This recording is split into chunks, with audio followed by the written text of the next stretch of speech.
On a sweltering summer afternoon in Michigan, golden sunshine poured over the aged walls of the Hunter Ridge apartment complex. Inside, a small house. 24-year-old Anayah Mack, a young girl with a radiant smile and a dream of helping children with autism, was with her boyfriend, Donovan Lewis. What seemed like a peaceful scene was shattered by a fierce argument. Anayah's voice trembled against Donovan's guttural, aggressive, and relentless shouts, like a storm that had been brewing for too long. A deafening thud echoed, and then all fell silent. 4 days later, in a secluded stream in Comstock, a heavy suitcase surfaced from the murky water, revealing a horrific truth. What escalated their conflict from love to murder and left no way back. A thin mist settled over the small streets of Kalamazoo, Michigan. A gentle breeze rustled through the leafless trees. In the midst of this bustling atmosphere, Anayah Mack, known to her friends as Nia, radiated with a bright smile. At 24, she was known not only for her beauty and intelligence, but also for being an honor student and a familiar face in numerous activities. Friends adored her not just for her long list of accomplishments, but because she was sincere and always ready to lend a helping hand. After graduating high school in 2012, Anayah pursued a psychology degree at Western Michigan University. There, she continued to shine and nurtured her dream of helping children with autism integrate into the community. In early 2018, that dream became a reality when she landed a job at the Great Lakes Center for Autism Research. It was an ideal position, combining her passion and expertise, and it filled her with excitement every day. It was during this vibrant time that Anayah met Donovan Lewis at a community event. Anayah was there volunteering, and Donovan appeared as an ideal man, tall, handsome, with a charming smile and the confident demeanor of a former basketball player. When she learned he worked as a lifeguard at the YMCA, a job tied to protecting and helping others, Anayah saw him as strong and trustworthy. At first, Donovan was captivated by Anayah's beauty and charisma, while Anayah, after long conversations and his thoughtful rides home, began to believe she had found someone who could protect her. The two quickly started dating.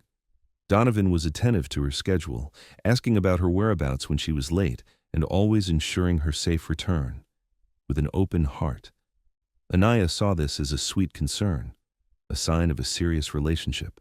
Yet, amidst the smiles, there were tiny, subtle moments that only a keen observer would notice.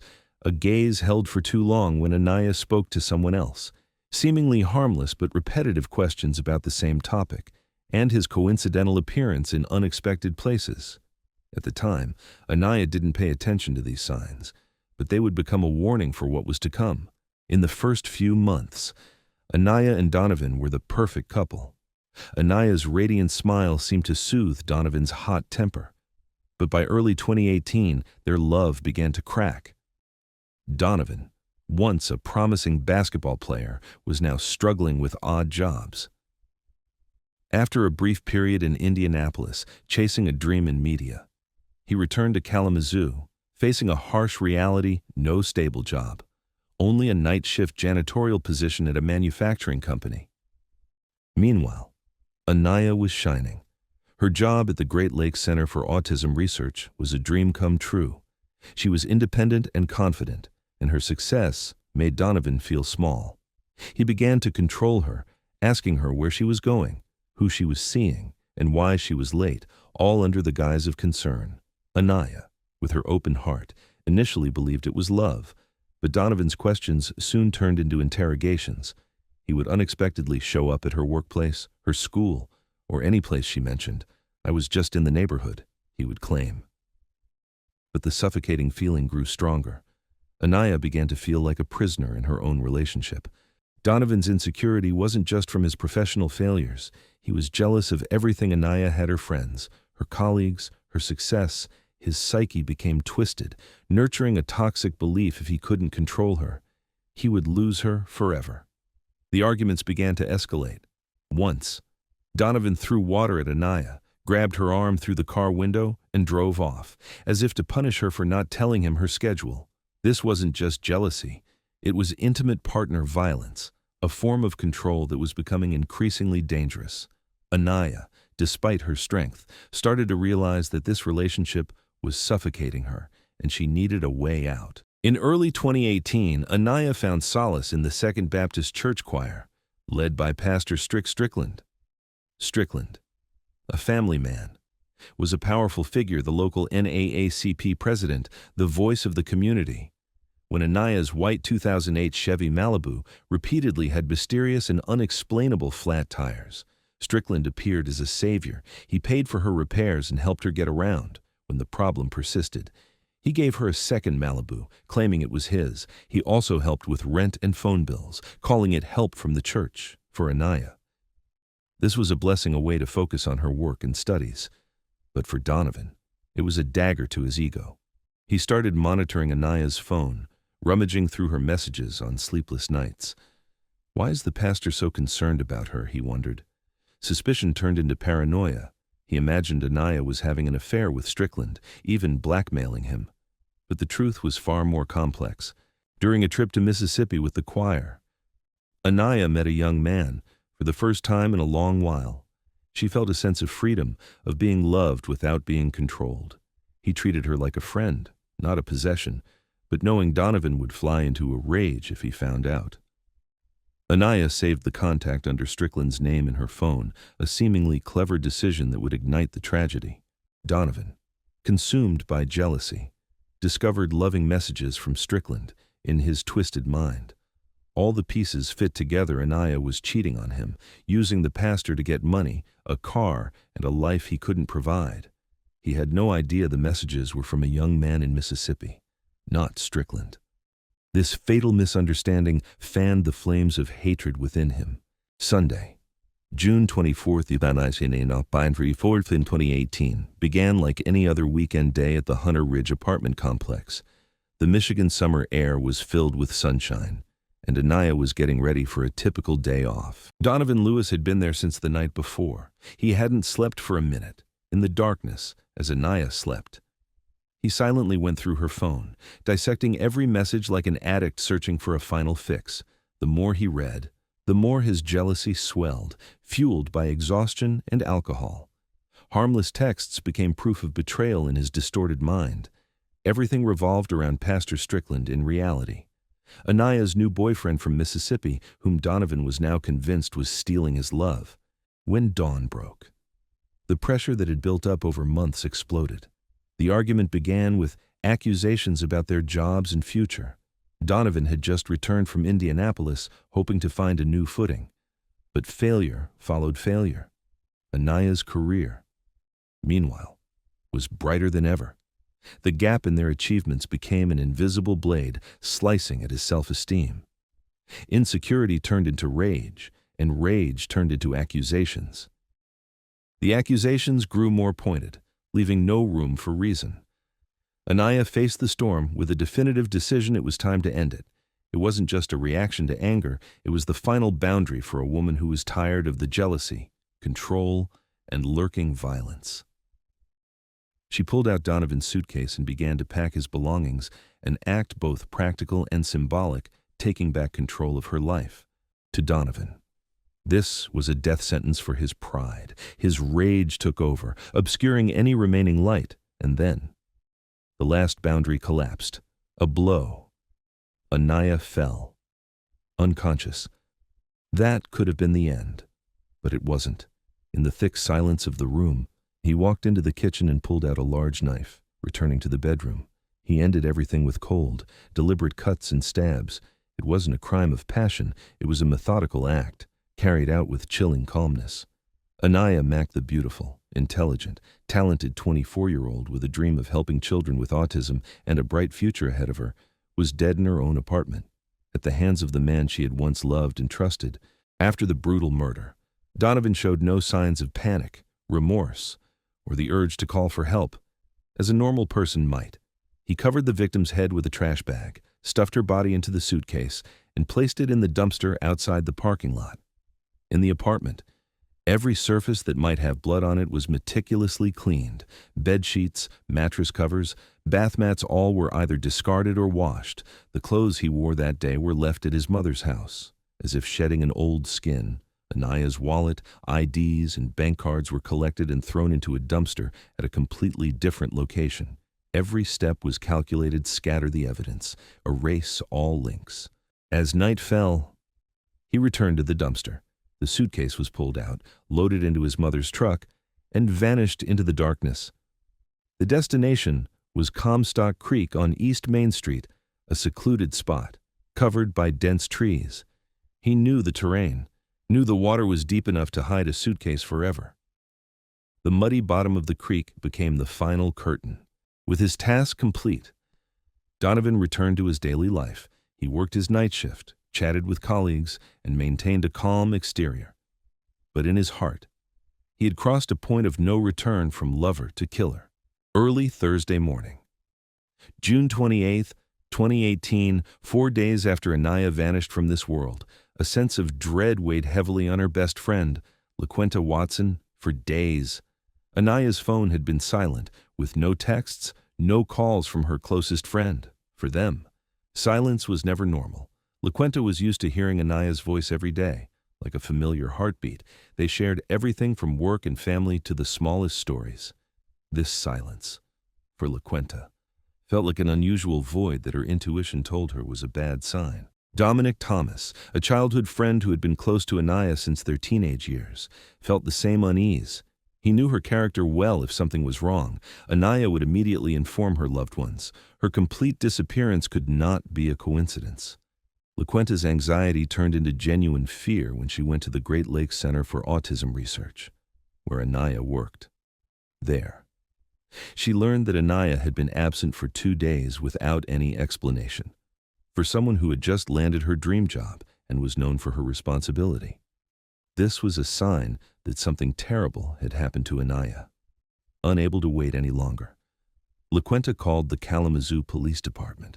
Her voice trembled as she reported a missing person.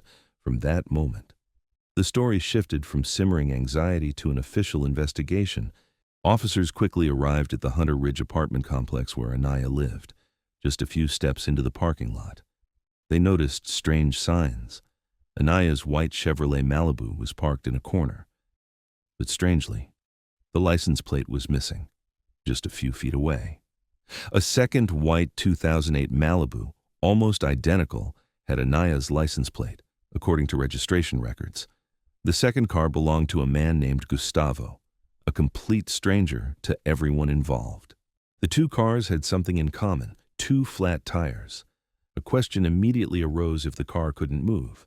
How did Anayah leave? Next, the police wanted to search Anayah's apartment. To get inside, they needed the cooperation of Cora, Anayah's roommate. Cora said the last time she saw Anayah was Friday night, before she left for a graduation in her hometown, upon returning this morning. Cora noticed a few things didn't add up. The air conditioning was on, and clothes were still spinning in the washing machine, signs that someone had been there recently. When searching, police discovered a haunting image. The bathtub in Anayah's private room was full of water, as if she'd been preparing to take a bath but stopped. On the desk, bed, and in the closet, items Anayah usually took with her when traveling were untouched. There was no sign she had prepared for a voluntary trip. Everything suggested a possibility if Anayah left. It wasn't her decision. The strange signs in the apartment made the police even more certain that someone had been there after Anayah vanished, and among those with a key. Donovan Lewis was the most prominent name. They knew he often visited Anayah's apartment after his night shift, which ended around 3:30 a.m. That evening, a small team returned to the Hunter Ridge apartment complex. They positioned themselves in the shadows, quietly watching, waiting for the moment he would appear. At 10:35 p.m., a man's figure emerged from the darkness: black t-shirt, khaki shorts, a backpack on his shoulder. It was Donovan. He walked closer, his expression unreadable, and then, surprisingly, said, "Please take me. We'll talk on the way." A few seconds later, his next words completely changed the case. "I killed my girlfriend." At the police station, Donovan told his version of the story: a fit of jealousy, fueled by messages he believed were between Anayah and Pastor Strickland. He believed she was using the pastor for financial gain. Initially, when asked where Anayah was, Donovan said she was in his car, but just a few minutes later, he corrected himself. She was in a stream on the east side of the city. The subsequent investigation revealed a cruel truth. Strickland denied everything. He revealed that during the Mississippi trip, Anayah met another man to avoid Donovan finding out. She saved the man's number under the pastor's name. The messages Donovan had secretly read, the ones that ignited the deadly storm, were actually from a new boyfriend. Anayah died because of a tragic misunderstanding. Following Donovan's lead, police went to Comstock Creek. The air there was humid, thick with the smell of mud and moss. At 9:20 a.m. on June 28th, the search team found the suitcase deep in the water.